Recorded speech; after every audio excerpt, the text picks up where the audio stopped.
So the Iranians, along with almost everyone else in the world, except for some people in your part of the world, believe that the apartheid regime has to come to an end. And by coming to an end, it means that all people of that land have to be able to live as equal human beings. I know that sounds very crazy, but um, ethno-supremacism isn't a good thing. But the position of the Iranian regime is that Israel shouldn't exist, right? Well, the position of the British regime is that Israel, as an apartheid state, should continue to exist. The position of the American regime Well, is hang that on. No, Israel is. if you could look, that wasn't the question I asked you. But is the position I'm of answering. Iran's I'm regime answering. that is I'm. what?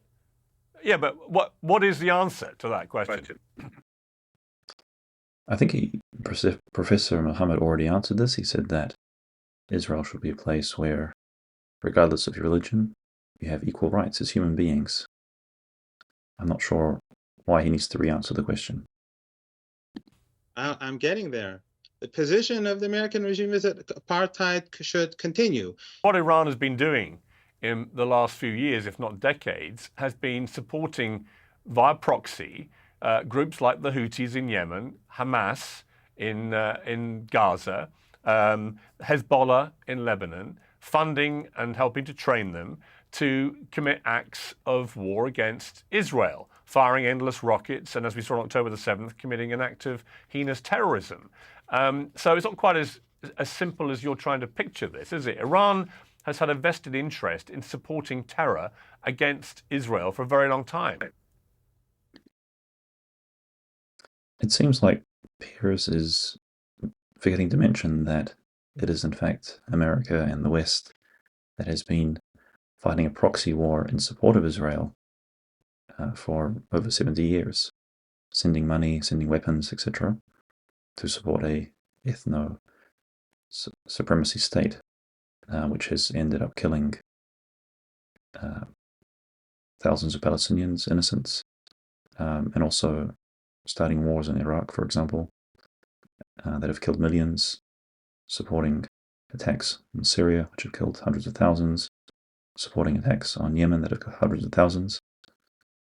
So, yes, Iran may be supporting a proxy war from their side, but I don't see it killing as many innocent souls as the Western supported wars. The views of these people and the starvation siege and the intention to starve the people of Gaza, women and children, that is because they look at them as inferior people. This is not about two armies. This is about a subjugated people trying to stand up for their rights. If you were in Germany, and how would you? Let me ask you, Professor. How would you categorize what happened on October the 7th? Was that a terrorist attack?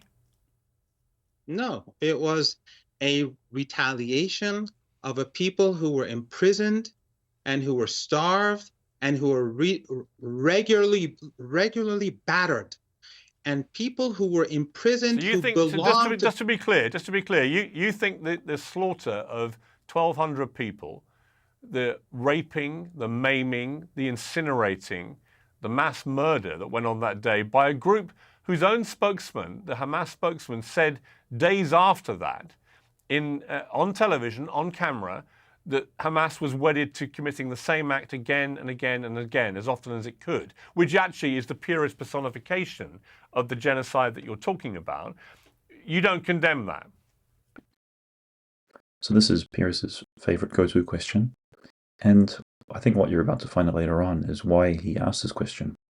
His belief about the October 7th attack is that it was heinous in its entirety, whereas if you were to break it down into its components, the attacks against military installations can be compartmentalized, the attacks against security and police can be compartmentalized, and then you separate the attacks against civilians and you separate hostage taking, and I think you evaluate each of those parts one by one, as you would do in any court of justice where you're looking at the severity of crimes, not just bundle everything into one, because I think a lot of Piers's beliefs about this attack are unfounded, as you will find out, and he just groups everything into one.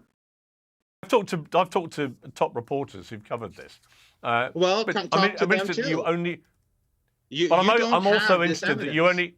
I'm also interested, Professor, that you only want to deny that there was rape. You don't want to deny the incineration or the beheadings or the mass murder of Holocaust survivors, the kidnapping of several hundred people, including babies.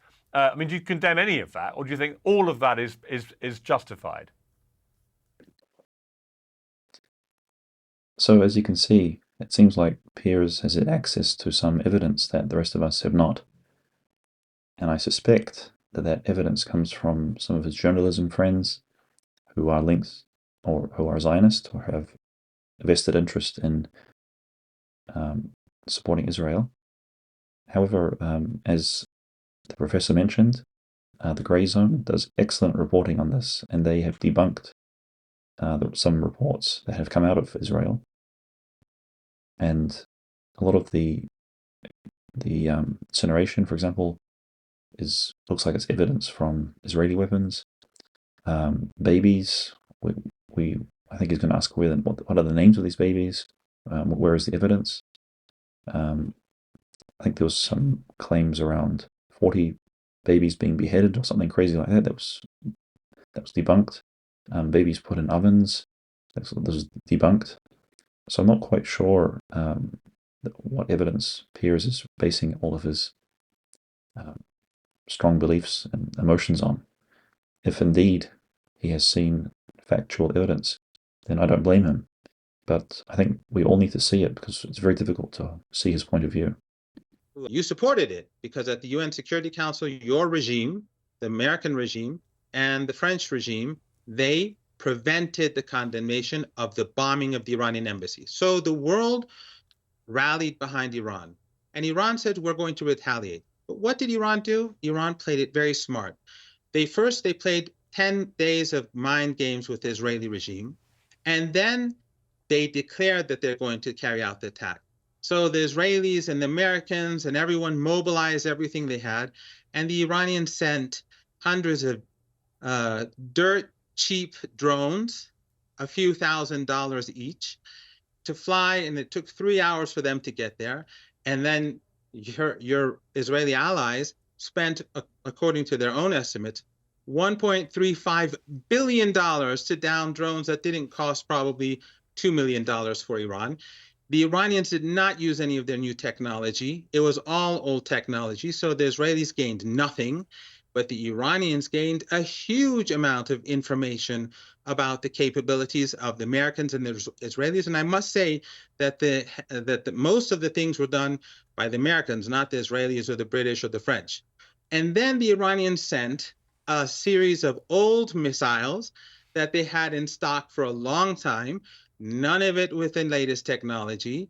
And then again, the Americans and the Israelis attacked them with very expensive missile defense systems and use all their capabilities, giving the Iranians huge amounts of information. Again, a couple of $1 million. No one is going to buy those old missiles. And then Iran fired a handful alongside these missiles, a handful of serious missiles that were targeted at two bases, the two most heavily defended military sites in the world, an air base in the south and an intelligence gathering base, I think, in the north. And both of them received direct hits. So the Israelis they showed their hand. They spent a lot of money at a time when these missiles there's a huge shortage of them because of Ukraine. And the Iranians gave no information about their capabilities. Even those missiles that struck. I've got to say, that's one of the.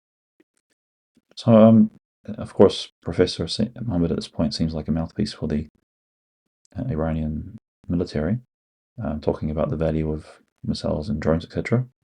But assuming that he gets his knowledge from some reliable source, it's good to hear that the other side, because Piers, he says things 99% of the attacks were thwarted, but this guy's or giving the nuanced view and saying that the actual was it ballistic missiles that actually were intended to hit bases. I don't hear Piers saying that anything hit military bases, and you'll hear Piers in other talk saying if it had not been for the Iron Dome system that the West had supported Israel with, then thousands of people may have died.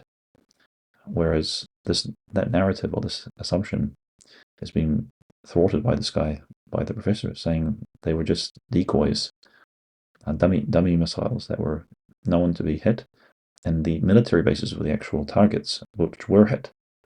And it's in line with what Iran has been doing. They don't seem to be trying to take lives. It's more about hitting infrastructure. So we'll let them continue. That's one of the more entertaining explanations for such an abject failure that I've heard. Should I smirk again? And let me take you back. Let me take you back to what Israel said they committed the bombing in Damascus for, was because they discovered that the building was diplomatic in name only and being used as an Iranian military and intelligence base, hence the presence of all these generals, two of whom were killed, along with all the others there. So if it was being used as a military base, and they were training Hezbollah, which is what they believed they were doing, then it was a legitimate target, wasn't it? Well, of course, since you support the Israeli narrative and you are a friend of the people who are carrying out the... I guess it's kind of good that Piers is saying that wherever there is military leaders present, that becomes a legitimate target for attack. Does that make every military member in Israel who's in their home or in a base or whatever a legitimate target as well, Piers? I've been very critical of Israel, but I don't believe. Whenever I interview people who can't find it in themselves to actually say what Hamas did on October the 7th, I always find it slightly incredulous then, whatever else they say, because we all saw what happened with our own eyes. So again, Piers has seen evidence that the rest of us have not, and it seems that is why he holds such strong opinions about October 7th. I'm not a fan of seeing gruesome videos, but I would appreciate seeing the same evidence that he has so I can at least see from his point of view. And we are the comment of the professor saying that Piers has a biased view. I tend to agree. He really needs to have equal standards. Yes, you can have high standards for Israel and their security, but why not also have high standards for Palestinian security or Iranian security, or any human being's security? It seems like, yes, Piers comes across as a fair person, but particularly fair when it comes to Israel. People are not intimidated by you. That's the problem. You can intimidate some of your own people, but you can't intimidate us. How does that help your cause to try and isolate Israel? All you did was achieve the complete opposite, didn't you? I suspect that this is the intention of the Israeli regime, is to divert attention away from their crimes in Gaza and try and open another front where they can start to demonize Iran for seeking revenge to their embassy. As we saw, the Iranian attack didn't kill anybody, whereas the Israeli attack on the embassy killed 13. I kind of lean towards Iran at this point, so long as they're not killing people and they're just sending warning shots, if you like. I don't see what the issue is, and it's interesting. Piers, he still won't talk about what Israel's doing as a genocide or mass killing or some sort of criminal act. He says the world might have been seeing that they're killing too many or being heavy-handed or whatever, but he won't use any explicit language that will be as critical as Israel. But he can be very critical of Iran, it seems. Absolutely not. First of all, the people of Jordan know that the Israeli regime considers the Palestinians to be Amalek. We're not dumb, Piers, and they're not dumb. The government of Jordan does not represent the people. You know this, and I know that. But more importantly, well, the government of Iran doesn't represent the Iranian people, does it? It represents the Iranian people more than your government represents the British people. But I like that because, sure, we may not agree with lack of freedom of speech and other freedoms that are non-existent in Iran, but there's certainly a lot to be critical of other governments, whether they be in the UK or where I am in New Zealand or Australia. Yes, things might be a bit better in terms of free speech, but there's also a lot of other things which we decry, particularly about supporting genocide in Gaza. Why I think the utterly self-defeating firing of all these missiles the other day actually had the complete opposite effect. Jordan raced to defend Israel, and Saudi offered airspace and also helped defend them as well. And when that happens, it isolates Iran, not Israel. But anyway, we got. I don't know. I think it's kind of a badge of honor when a state which is standing up against an ethno-supremic state that has stolen the land of the ethnic people and is committing a genocide against them, if that state that stands up for the people of those rights is isolated, that's a badge of honor, isn't it? And the installed puppets of the surrounding countries who are trying to normalize with Israel, this is, I believe, in defiance of the public opinion. They're not democratic nations, so there's not much value in saying that these countries are normalizing because it's not representative of populations. Leave it there, Professor. No, Marandi, let me respond to that. Let me respond to that. Actually, it's the opposite. When the West continues to support the atrocities carried out by the Israelis, when the West openly supports an ethno-supremacist regime, and when the West supports genocide, the public across the region is turning not only against the Israeli regime, but against the West. Well, just for the record, I was the editor of the Daily Mirror, which led the UK media campaign against the Iraq War This in was 2003. before that. So I know what you're saying. I'm just saying that I did that, and so your assessment of what I think about what has happened I know what you were historically here doing. may be slightly flawed. I was at the anti-war protests in London at that time, actually. So I know what you did. Right, but you were probably carrying a Daily Mirror banner because I know it's a complicated situation. Professor Marandi, I appreciate it. So I guess it kind of is good that Piers was against the war in Iraq, and I'm assuming that is because he has a care for Iraqi lives. I hope that's the reason, and it should also be against any type of aggression against Palestinian landowners who have had their land taken away from them.